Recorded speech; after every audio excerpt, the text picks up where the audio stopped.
Good morning, everyone. Good morning. My name is Matt Ewald. I serve the Texas Tribune as Senior Director of Events and Live Journalism.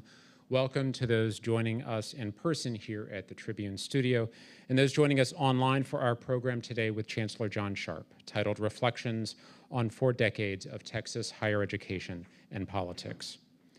Our program today will run an hour, with 45 minutes of conversation between Chancellor Sharp and Tribune Editor-in-Chief Matthew Watkins, followed by your questions. Our in-person and online audience can submit questions through our Q&A portal at texastribune.org/ask. That's texastribune.org/ask. And for those here in person, you'll also find a QR code on signage here in our studio. And online, you'll see the URL at the bottom of the screen throughout the program.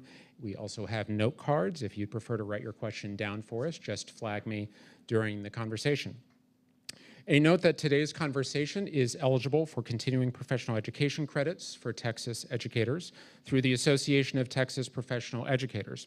You can learn more by visiting atpe.org/Tribune. I want to thank all those around the state who have made the journalism of the Tribune, including events like this, possible by becoming Texas Tribune members. Can we just see a quick show of hands for those here in Austin who are members? Go ahead and raise your hand. Well, thank you so much for your support. And you can learn more, become a member at texastribune.org/support. Last week, we announced our second batch of speakers for the 2025 Texas Tribune Festival. Among those joining us in downtown Austin, November 13th through 15th, are Margaret Spellings, former U.S. Secretary of Education, Michael Curry, former presiding bishop of the Episcopal Church, former U.S. Representative Beto O'Rourke, entrepreneur and founder and managing partner at 8VC, Joe Lonsdale, and journalist and trial lawyer Katie Fang. You can learn more and purchase tickets at tribfest.org. And just lastly, a plug for our tour around the state, hosting conversations to recap the 2025 legislative session. We continue in San Antonio tomorrow, next Tuesday in San Angelo, and in July in Houston. You can learn more at texastribune.org/events. So now let's get to today's conversation. John Sharp will retire as Texas A&M System Chancellor later this month after more than 4 decades in state government and politics. He's also served as comptroller, railroad commissioner, state senator, and state representative, and has worked with or campaigned against some of the state's most legendary politicians. Our editor-in-chief, Matthew Watkins, will chat with Chancellor Sharp today about his career highlights, the future of higher education in Texas, and how the state has changed over his career. I thank the Chancellor for joining us today, and with that, I turn the program over to Matthew. All right, Chancellor, thank you for being here. Well, look at you, Matthew. Last time you started off as a lowly reporter with the Bryan Eagle. Now you're running the whole damn world. That's right, here. And you became Chancellor when I was such a lowly reporter. So I've seen your whole career arc. It's good to be up here and talking with you. And I wanna show you one of our members, Mary, gave this to me right before we came up. It's a shirt from your run for state comptroller, John Sharp. Good government, good guy is what it says on here, right here. So is that still your motto for government? Yeah, Kelly Farrow. Mary's actually here, but Kelly Farrow came up with that, and little latitude. It looks like maybe it's got some marks on it. Maybe this was used as like a wash rag for a while here. But yeah. So you are retiring on June 30th, right? It'll be how many years? 14. 14. All right. And so I do have a list, the short list of accomplishments here, and I'm going to run through them really quickly. I'm sure you can add some more if you'd like. But you created, while you were there, the Chancellor's Research Initiative, something that was later emulated by the state and became the Governor's Research Initiative, too, in order to bring in Nobel laureates and other leading researchers to university schools. You oversaw $12 billion in construction projects, $3.8 billion in legislative appropriations brought in during your time. You helped obtain, for the A&M system, an operating role for the Los Alamos Lab, built the Rellis campus, which is a major kind of research and defense work hub outside College Station. You established made sure that the A&M system has a physical presence in every major metro in the state. I would say most notably in Fort Worth, where under your leadership, the flagship purchased a law school that was, if we're being honest, fairly low ranked at the time. Now is ranked the 22nd law school in the country, which honestly blows me away when I see that. That's kind of an unprecedented rise for a law school. They're building nuclear reactors on A&M land. You oversaw the state response for Hurricane Harvey, and in the process, I think increased A&M system's role in kind of the disaster recovery process. A lot of kind of dreaming big initiatives, things like that. The flagship school has grown to around 80,000 students since you've been here. I'm wondering if you could, if you have was there a sort of governing philosophy for the initiatives you tried to take on? Was there a big picture goal you were working toward in those 14 years? Well, you did forget I was head of the homeroom in third grade. I heard you were also student body president at A&M. Yeah. I had a great staff that would come up with great ideas, and what I encouraged them to do, which is the same thing I did when I was controller, is have no fear of failure. If something, some idea that you have doesn't work, we probably won't issue a press release. And so you don't know about the things that didn't work. And they were just really good. I mean, the Relish campus was, I remember that like it was yesterday. I was walking out of the Capitol Coffee Shop, and a guy named Gary Serra, who was head of TEACS at the time, said, "Have you ever been to the Riverside campus? It's an embarrassment." And I said, "No, not since I was a student. I'm not even sure where it is." And so I went out there and looked at it, and he was exactly right. It was just a mess. And so I took it away from the university, put it in the system, and that's where Rella started. The law school was the reason I came to A&M. I mean, in my interview with the regents, and it was just kind of one of those interviews. I mean, Perry had already told him I was going to be. I was really offended that I had to do an interview.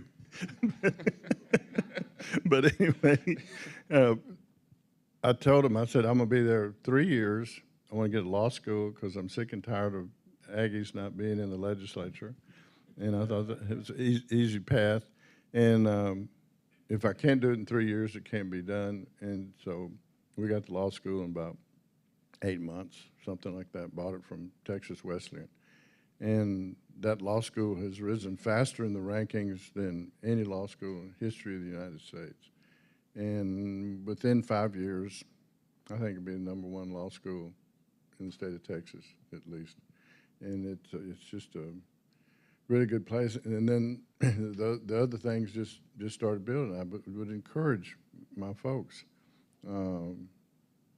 give me your ideas, tell me what you think, what's possible here at this campus and stuff like that. And so when the Army Futures Command came to Austin, we went, okay, Austin got the bodies, let's see if we can get the research. And so we started building Bush Combat Development Center and all those kind of things. And so now we run the consortium of universities that are building hypersonics weaponry for the military. We have the largest hypersonics gun that exists anywhere in the world, and several other things like that, robotics, drones, all that kind of stuff, and so many other things.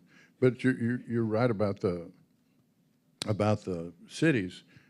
A&M has always owned the countryside, and because we have extension agents everywhere, and I mean, we were just there and nobody else was. But we didn't have huge presence in Houston. We didn't have huge presence in Dallas-Fort Worth, and we didn't in San Antonio. And now, at Houston Medical Center, we have 3 towers going up. We're a partner in TMC3 and those kinds of research efforts. And then Fort Worth, and then San Antonio, a university hospital is building a brand new huge hospital right across the street from our campus. And so our medical students are going to intern there and work there and stuff like that. And so now we, kind of on the whole state. When you mentioned that kind of time when you came in, right, and Governor Perry saying you're going to be the chancellor, that was something. I mean, I remember that time. There was a lot of tension at the time between the faculty and the board and the leadership, and I think there was a lot of skepticism about you because of that relationship with Governor Perry. If people don't remember, this was Perry and some of the regions had been working on and implementing some, what they called 7 solutions, some kind of improvements, reforms as they were pitching to the state of higher education. You were met with that skepticism. I would say probably the attitude toward the faculty has toward you is a lot different these days. What did you do to kind of try to show them that they, shouldn't be afraid of you? Well, Perry first asked me to be chancellor in 2006. And I said, yeah, that's great. Can you spell it? I can. And he went, no. And so, but the problem was I was working for Ryan out of Dallas. And I went to tell Brent Ryan, hey, I'm going to go be chancellor at A&M. And he went, boy, that's great. That'll save me a lot of money.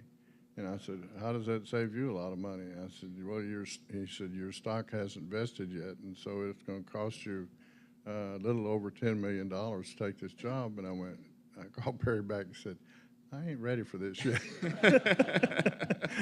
And then in 2011, when McKinney left, he called me back, and I said, yeah, great. I'd love to do it. I'm a little bored with what I'm doing.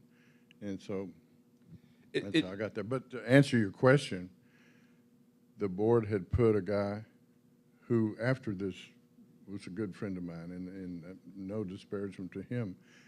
But Perry didn't completely trust me, I don't think. And so he put, before I ever showed up, he put this deputy chancellor in. And good guy, but he was spying on me, I mean, basically. And so I just fired him. And the faculty saw that. It turns out that was the first step. And the faculty went, ooh, new sheriff in town. Fired the governor's best friend. And that kind of started it. And then if you just listen to faculty, they'll see a lot of the things that they need and stuff like that. They're, aside from students, I mean, they're the heartbeat of what the campus is about. And so I would meet regularly with the faculty senate, the executive committee, the council of principal investigators, and faculty staff, and all those folks on a very regular basis, and try to get them what they needed. So we have a good relationship. It seems to me from my observation, I mean, you wanted to make Texas A&M the best university system in the state. That was, if not your main goal, one of your main goals. Implicit in that would be trying to make it better than that system over there. And also, but I think maybe your definition of best in the state was slightly different than maybe the traditional academia role. I mean, there were some things that you took on that I think people say, like an elite school or an elite system needs to have a law school being an example of that. But you also, just the sheer size of the school grew significantly over the time you were here, which I think in some places size does not necessarily equate with prestige.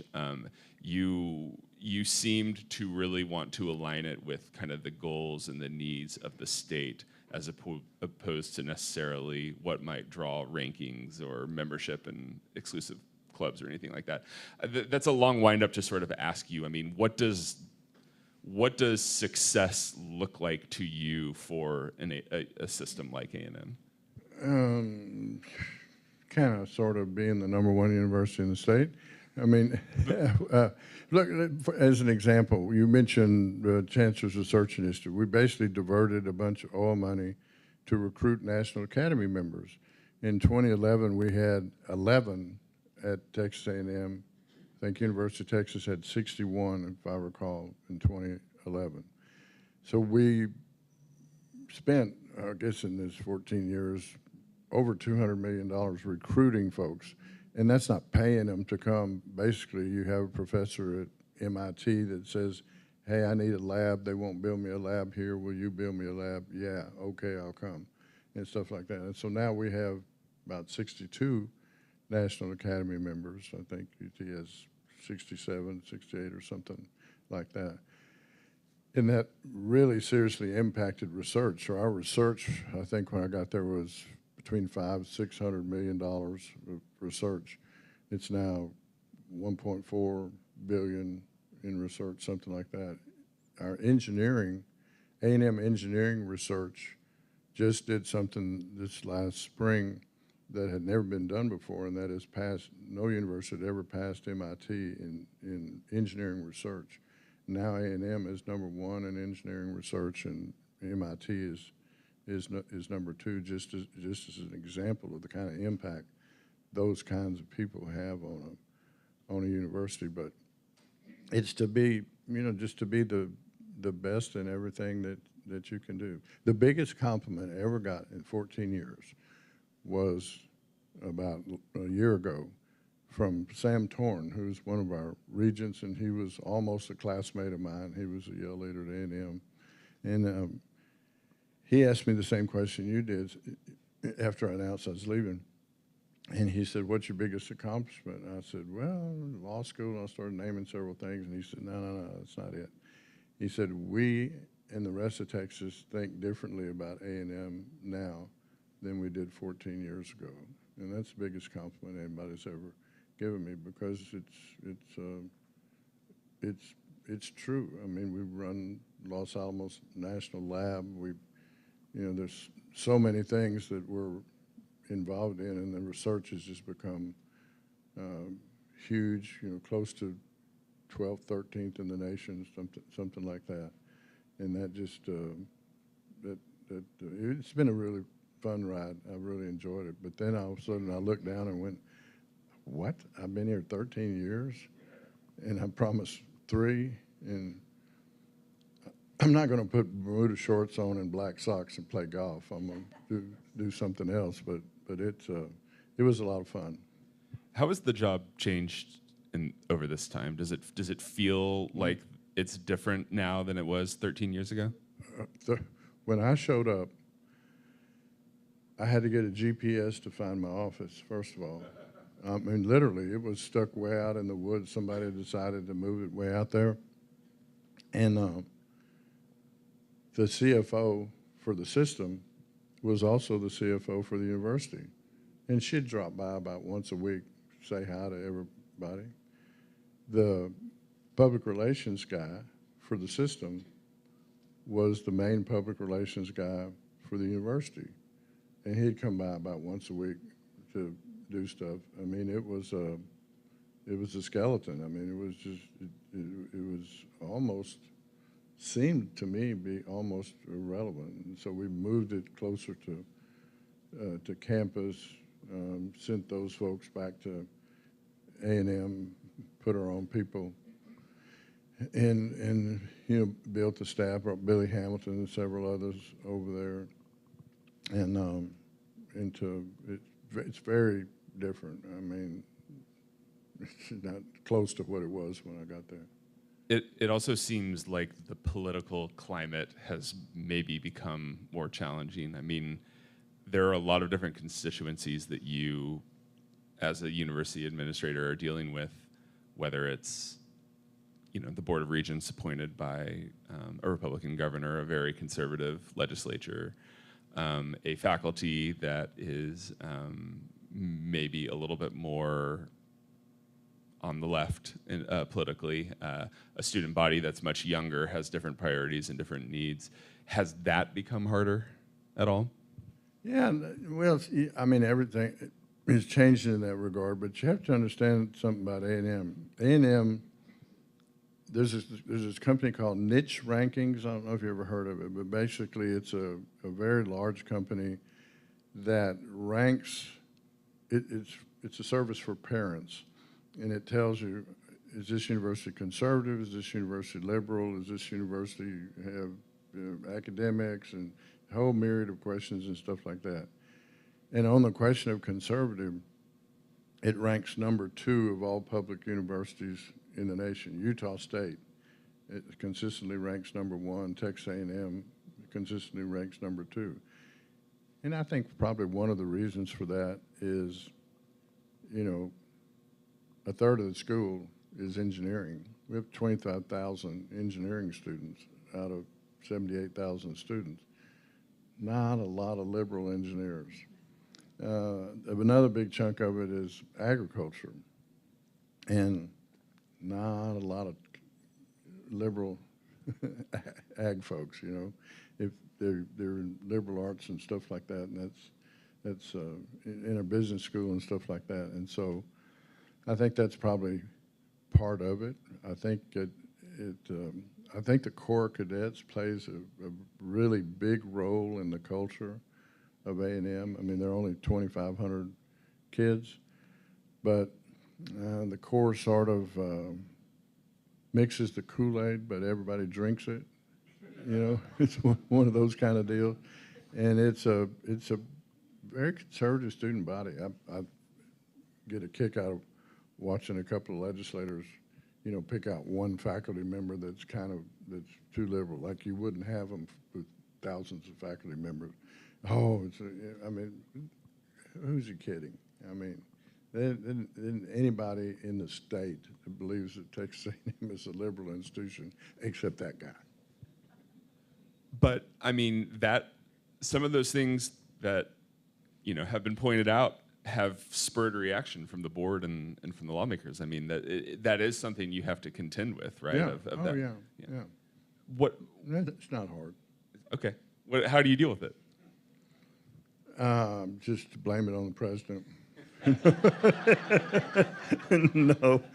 No. I mean, when it comes up, we deal with it. We, in some cases, we have to talk to them. If it's something that happens in the classroom, and it's not part of what the curriculum is supposed to be about, we just tell them that's not something that you can do. Somebody that has an opinion outside of that is, you know, as long as they don't use the A&M name, that's their business. I mean, have there been times where that's gone too far? I mean, I think about the case of Kathleen McElroy, the journalism professor. You know, she, you know, had her offer revoked essentially due to concerns about whether she was too liberal or anything. I mean, do you worry at times that the reaction can be too reactionary in that regard?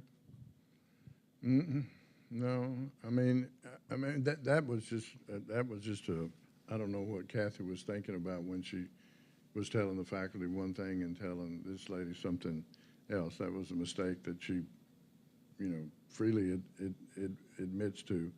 But I think that as long as you're just straight and forthright, follow the law, you know, you're going to be okay.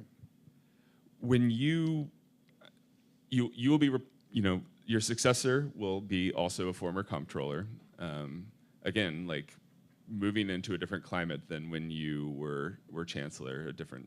And a former senator of the same exact Senate district. That's right. There you go. Yeah. What do you think he should be prioritizing, worrying about, thinking about as he goes into, you know, what I'm sure he hopes is a long tenure as chancellor like yours? Here's one thing I promise to do: is never talk publicly about what I advise him. I'll talk to him personally if he asks me, and he has, about certain things, but I would never mess in his business in a public way. Sure. Well, let me ask you it this way then. What do you think are the challenges and opportunities for higher education looking forward? Just keeping the momentum going, and I think that he'll do that. I think he's going to be a great chancellor. I think he got all the DNA to do that. He's got legislative contacts as good as we've had, and I think he'll do a really good job. Let me ask you. I'm going to take just a point of personal privilege here as an Aggie myself, and I'm going to ask you for a couple minutes about sports, athletics, right? one of the things I didn't mention in the accomplishments, right, was the redevelopment of Kyle Field, the move into the SEC that A&M took under your watch.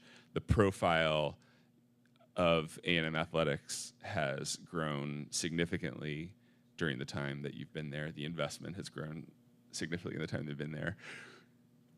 I personally would like to see a few more wins there. I'm sure you would too. What's happening with the sports program? Why has that not been able to get over the hump in these past few years? I don't know. It's not for lack of money. I mean, the 12th man, organization is prolific in raising money. I mean, ranking always in the top 5 in the country. It's just we're obviously in football not where we expected to be by now, but we're hopeful. NIL is going to, I'm not sure we've seen the real fallout from all of that. I suspect before this is over with, you're going to have about 14 schools that have the kind of money that it takes to compete. And you would include A&M in that list? Absolutely. Do you think that there's talk about whether there needs to be federal legislation? We're of course entering into this period now where the universities will be able to pay athletes. It needs to be federal legislation. You said it does need to be? Yeah. What should that look like? Well, it should.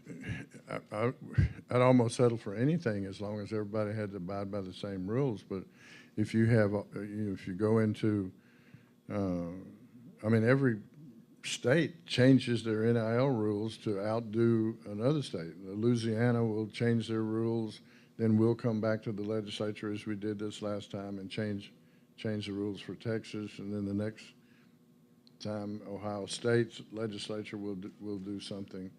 The court decision will probably take some of that ambiguity out of that, for better or for worse. But in my opinion, the solution to the problem is you're going to have federal legislation to keep everything balanced. So, when people talk about you, one of the first things that comes up is your political instincts. Rick Perry. I was watching the sort of a video that the system made about your tenure, and in that video, Rick Perry says you're one of the most talented political figures in Texas history. This is from a guy that beat my ass. When people say that about you, what do you think they mean? What are they talking about? I have absolutely no idea. I mean, I don't know. I mean, I think if you treat people right, they'll treat you right. We're blessed to have support in the legislature and from the governor's office and things like that. And I think some of that, looking at this legislature, has to do with the kind of former students we have, the kind of students we have, the kind of campus that we have, which has the same kind of bent as the current makeup of the legislature, except for a few outliers that complain about everything. But so I don't know. I mean, we have just great people, some of whom are in the room that work in our government relations here and work in D.C. It was almost non-existent in Washington, D.C. in terms of our legislative involvement. I think when I got there, we'd hired a law firm that had 130 other clients and expected them to do it. And these folks in D.C., for example, have got more earmark. We don't call them earmarks. I forget what we call them. Money from Washington than all the other systems in Texas combined. And so they just do a great job. How much of that? How much of the kind of political part of this is the job of being chancellor? Is that the most important part of the job?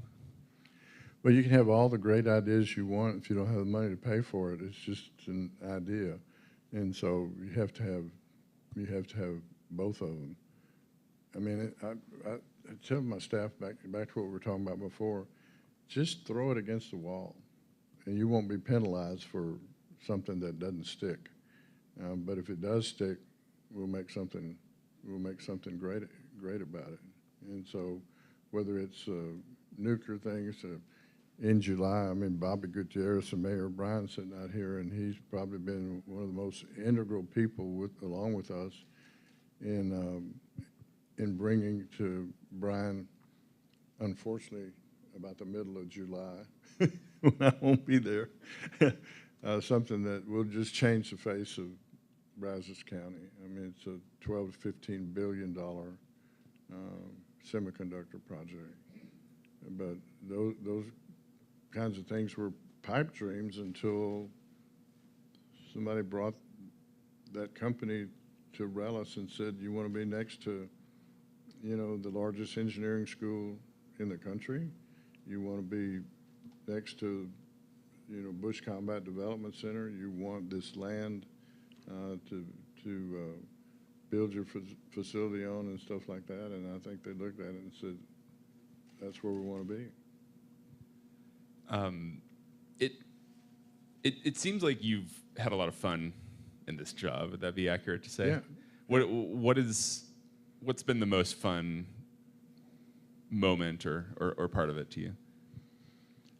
I don't know. I think building Kyle Field was a lot of fun right at the first. The system in the A&M world, the system builds the stuff at all of our universities. And those other universities are flourishing too, by the way. But the most fun I had, I guess, the most memorable time was the athletic director that we had at the time, which left shortly after this little episode. He wanted the stadium to be about the same size that it was, about 86,000. And I said, you're going to spend $300 million and you're going to get the same size stadium you had before. I said, that can't work. We're going to have the largest stadium in Texas. I said, University of Texas is 101. We're going to be 102, something. And so bring me those plans. And he started arguing with me, and he said,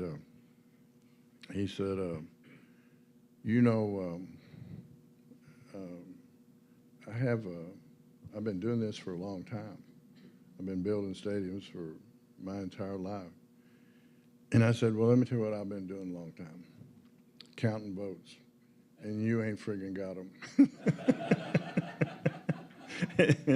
And he said, well, yeah, I do. I said, no, you don't, because the two you're counting on are going off the board in 30 days. And the two replacing them are not going to come on. And we're not going to have this vote until the two new ones come on. And Perry was just adamant that we would have the largest stadium too. And the law school was a little bit like that. I mean, it was a chance in a lifetime to get that law school. A&M had tried before, but the coordinating board zapped it. Well, this coordinating board, I think 6 of the 9 wore one of these rings. And so we figured we had a pretty good chance of getting it approved. Any regrets? Anything you wanted to have accomplished that you didn't feel like you did? Yeah, there is one, and I hope he doesn't mind me bringing this up, but I think Texas State Technical College is the best workforce training institution in the United States of America. And the reason they're so good, and it's a shame that they're not allowed to go into every county, I mean, because some community colleges don't want that kind of competition.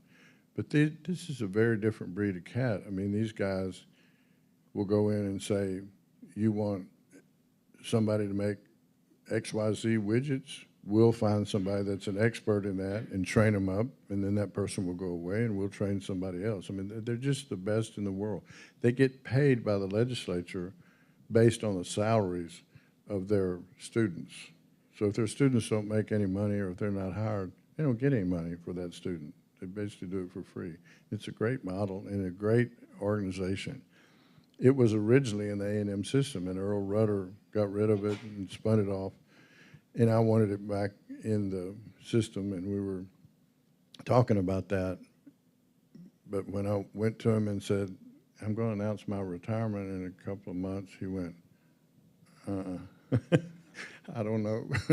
I don't know what this is going to look like, and so it kind of messed that up. But I'd like to do that. One thing that was added to the system, right, is University of Houston Victoria, or the prior University of Houston Victoria. Of course, in your hometown, was that one a particularly personal one for you?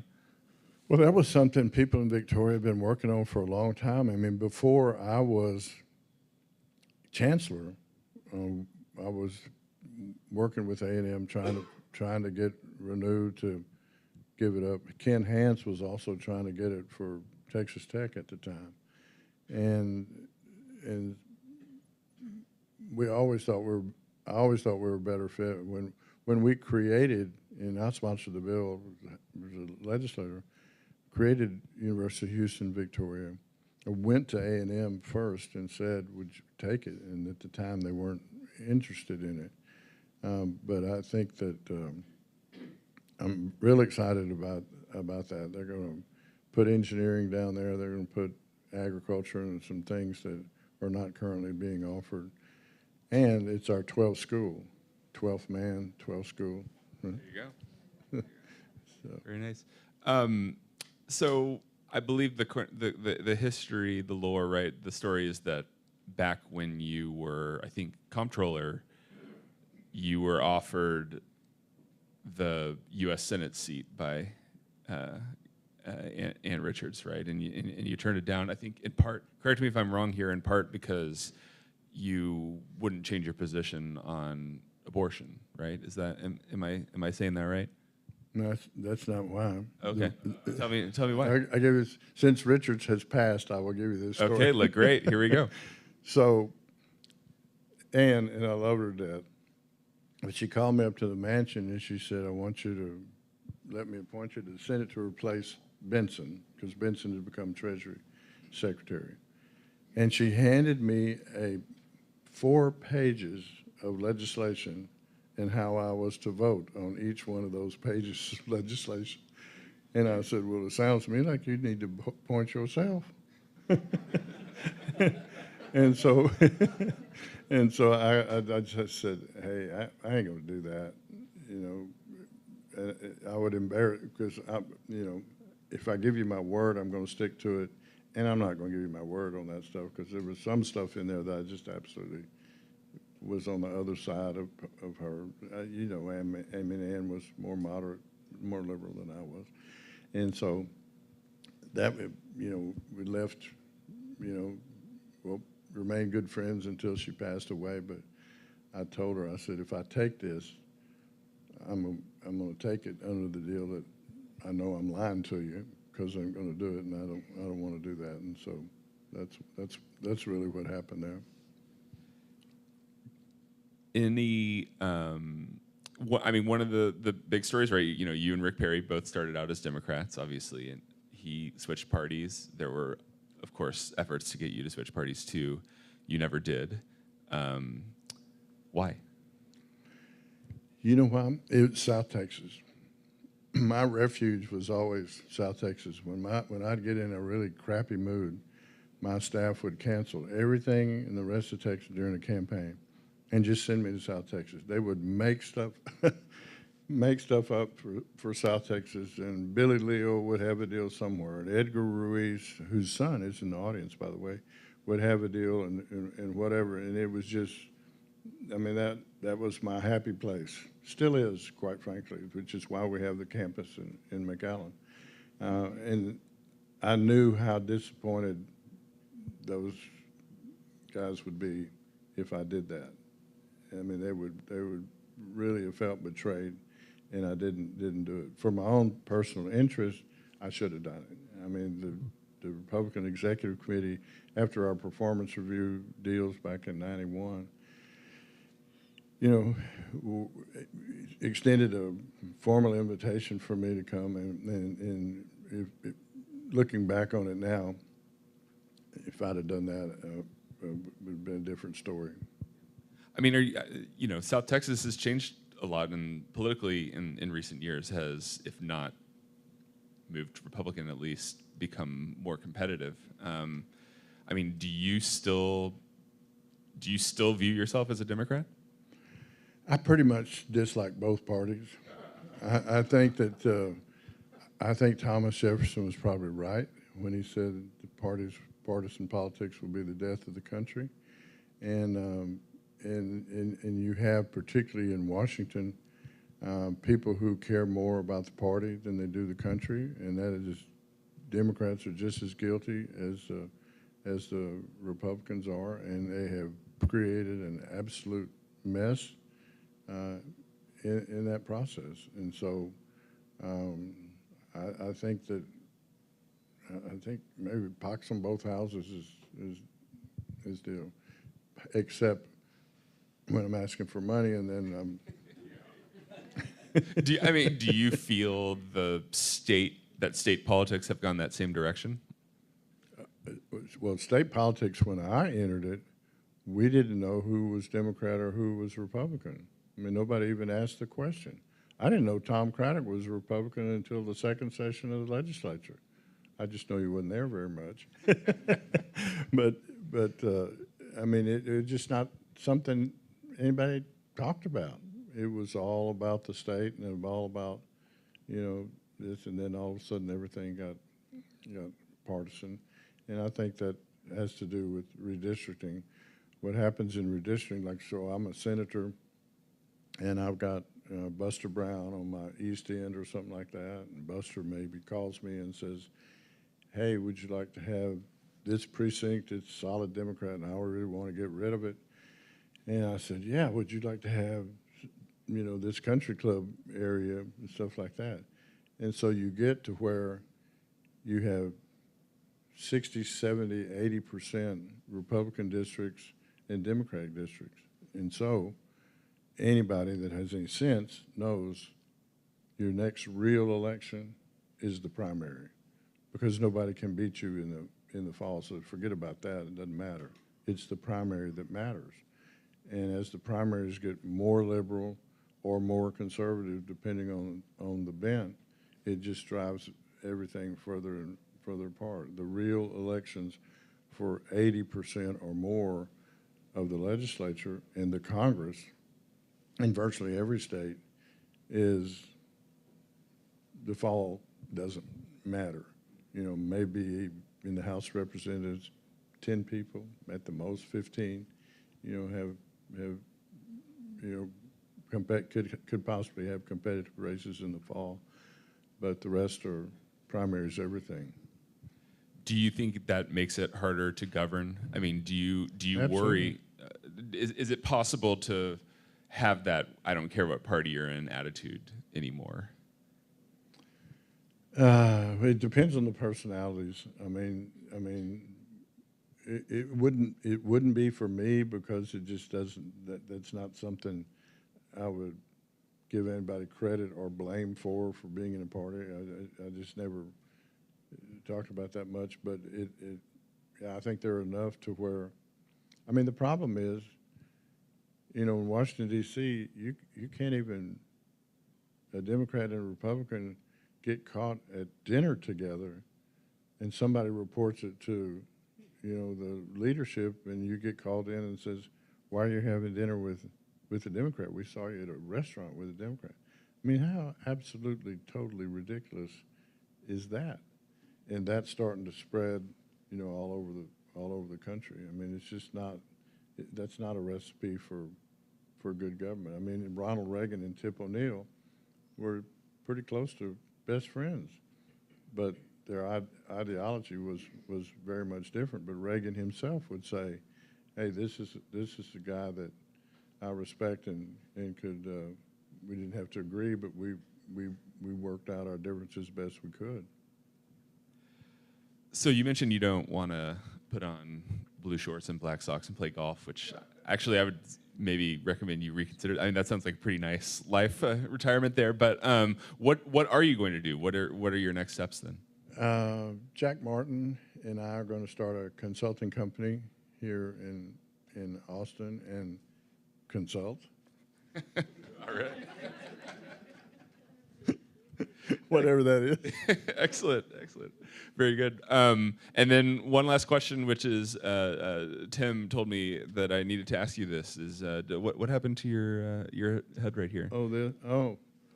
Yeah. Well, I have a lot of peacocks at the Chancellor's residence, and the reason I have peacocks is that the first week that I get there, there's like 5 water moccasins on my back porch. There's a big pond in the back with a bunch of fish in it and stuff. It's a really nice place. And so I called Teal Clayberg at the King Ranch, and I said, Teal, why do you have those peacocks at the big house? He said, oh, snakes. They keep the snakes away. I said, that's what I thought. So I went out and bought 15 to 20 peacocks. Well, peacocks scream a lot at night. I don't care because I have hearing aids. I just take them out. It's no problem. But Glenn does not have hearing aids, and he don't want to listen to these peacocks. And so I promised him I'd go catch these peacocks and take them somewhere. This is a peacock that pecked the shit out of me when I was trying to catch him one. It's a good thing he didn't put my eyes out. But he's in a happier place right now. All right. Well, I think that's a great place to leave it. We now have audience questions. Matt Ewalt will read the questions from the audience here. Yeah, we don't have any peacock questions, but we do have some tough ones. Chancellor, would you give us the reason or backstory as to why A&M left the Big 12 to join the SEC? Reason for what? Or backstory. Backstring. The backstory. The Oh, backstory. A&M joined the SEC? Yes. Had everything to do with Longhorn Network. I mean, the previous president, and I can't remember who was the president of UT at the time, before I got there, had gone to California to talk about the PAC, joining the PAC, whatever it was, 10 or whatever it was at the time. And so Bowen Lofton and the president here went to California and had a deal. So he came back to the board just right before I got there. He came back to the board, and the board just revolted on him, saying, what? We don't want to watch TV, watch football at 10:30 at night, and a whole bunch of things that just absolutely we felt we didn't have in common with any schools in California, and didn't want any part of it. But I think the trigger on the deal, that fell apart because California would not allow any of their schools to have their own network. You had to be in that particular network. And so, we were concerned, as were other members of the conference here, about having someone that had their own network and would not and not sharing it with somebody else. And so I think that's what drove A&M to start talking to the SEC about joining them. And it was a great decision for us because it elevated the football program. Didn't hurt that we had Johnny Manziel at the time, and it was just the value of the television rights and things like that in the SEC were just exponentially higher than anything we'd ever had before, and so we just decided now's the time to make a move, and we did. Mary from Austin asks, with A&M's amazing investments and focus on research, how do you handle President Trump's pulling back on research? Made investments in what? I can't hear good. How do you handle the Trump administration's actions related to pulling back on research funds at the universities? How do I handle it? Yeah. How should A&M respond? How should who have responded? Well, what can be done about it, I guess, is maybe a better way of putting it. About research? Yeah, is Oh, you're talking about the feds taking Yeah. research away? It doesn't, the stuff we've seen affects us minimally compared to some of the other institutions of our size. And one of the reasons for that is we don't have a large medical school. Our medical school is aimed at rural Texas, and so those medical schools don't tend to have a great deal of research, although we have $150 million worth of research in the medical schools. The amazing thing about A&M, you take somebody like University of Washington, they're about the same amount of research that we are, but half of their research is a medical school. If we had half of our research in the medical school, we'd be second only probably to Johns Hopkins in research. We have more research than any university in the state of Texas, but if we had a big, huge medical school, it would dramatically change that. And so as a result of that, a lot of the NIH funding and things like that are not at the levels of the others. And so we would lose anywhere from 17 million to 50 million or something like that if these things came to pass, but it's not something that keeps everybody up at night at A&M. Now, we started a kind of a separate part of our medical school program that will soon be, in my opinion, a second medical school, and that's InMed in Houston. InMed is the only one of its kind in the country, and it basically takes engineering graduates, and they get a master's in engineering and a medical degree at the same time. And these are the young men and women that will invent. I mean, you have to have, to graduate, you have to have a patent, at least one. And they're the ones that will invent the new heart-lung machines, the new utensils, the new, everything that's coming along that they discover. And they're already doing it at the medical center. That will be, I would suspect, its own separate medical school before it's over with, because it's so different from the medical school that's in College Station, which focuses on helping Jasper, Texas solve its medical problems in rural Texas and things like that. Stephen from College Station asks, what advice do you have for Glenn Hager as he prepares to carry on the work you've started in the A&M system? Same answer I gave you before.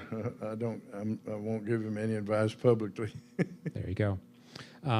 Our last is more of a statement, but one I wanted to share as probably reflects others who are gathered here in person. William wants to call out your incredible memory for faces and names, but most importantly, he says, I would like to thank you for being the best boss I ever had. And so that's my nephew. For questions. Yeah. That's my nephew. Well, I tell you what, I had a great staff at the controller's office, headed by Billy Hamilton, and then Billy moved over with me. But I can't give enough credit to the staff that I had. They are constantly in my office with new ideas. Some of them are just crazy as hell, but we'll still take them to the end and see where they go. But a lot of this stuff, I mean, when someone first brought to me and said, hey, we think we can manage Los Alamos National Lab, and I said, really? And we applied for that, and we won. And so we're managing that nuclear facility. We're managing Pantex, And so there's three triads to nuclear. One is the uranium, that's Oak Ridge. The other one is building the explosive pits, which is what goes boom, and that's where we're at in Los Angeles, Los Alamos. And the other one is putting the bombs together around the pit, and that's Pantex, and we just recently took over as partners in Pantex. And we're also putting 4 SMRs, small modular nuclear reactors, we're building on the Relish campus to show people that this is the safest thing in the world. There are 2 things that are going to kill Texas if you're not careful. One of them is lack of water. We got 1,600 people a day coming into Texas, and none of them are bringing any water with them. And then you have electricity. And that is what's really going to be a serious problem, because if this AI is to get to its fruition, you're going to have huge amounts of data centers all over the place. And I believe natural gas is going to fuel some of those data centers, but it's not going to be the answer. The answer is going to be nuclear. And nuclear now, with those small modular reactors that NuScale builds and Oklo builds and some of those folks build, that's what you put it behind the grid, and that's what will produce for those data centers. The problem there is the Nuclear Regulatory Commission is so out of sync with what's going on. For instance, Oklo goes to the Nuclear Regulatory Commission to build an SMR. And the Nuclear Regulatory Commission turns them down. And the reason they turn them down is because they don't have a contaminated water capture dome. Well, they don't use water. What are you going to do with the dome? You don't use water. I mean, you got all of these arcane rules that are stopping this, that are going to be a huge, huge problem to the country, and particularly to a place like Texas with its own grid, if we don't get these things changed. The other problem with the Nuclear Regulatory Commission is they don't have an executive director or chancellor or anybody like that. It's the whole staff works for these 6 or 9 members of the commission. And anybody that studied Management 101 knows that if you have a board that's making the intimate, the minute decisions on everything, you never get a decision. And that's and that has to change, and it has to change fast. The water problem can be solved if we have enough power, because we've got an ocean out there that can desalinate. People also forget about there are 4 primary places in Texas where there's just tons and tons of brackish water that can solve the problem. That will take power to clean that water up, and so those 2 things go hand in hand, and they're the 2 Achilles heels for Texas and a whole bunch of other states. And if we can be the first people to solve that, we'll continue to blow the socks off everybody. I'm going to turn the program back over to Matthew to close us out. All right, well, this has been a great conversation. Congratulations and thank you for joining us. I also want to say thank you to all our members who are in attendance today. It's because of you that we get to do these types of programs, and that we get to do the journalism that we get to do. But to you, I want to say congratulations on your retirement. Best of luck. Thank you. And thank you for being here.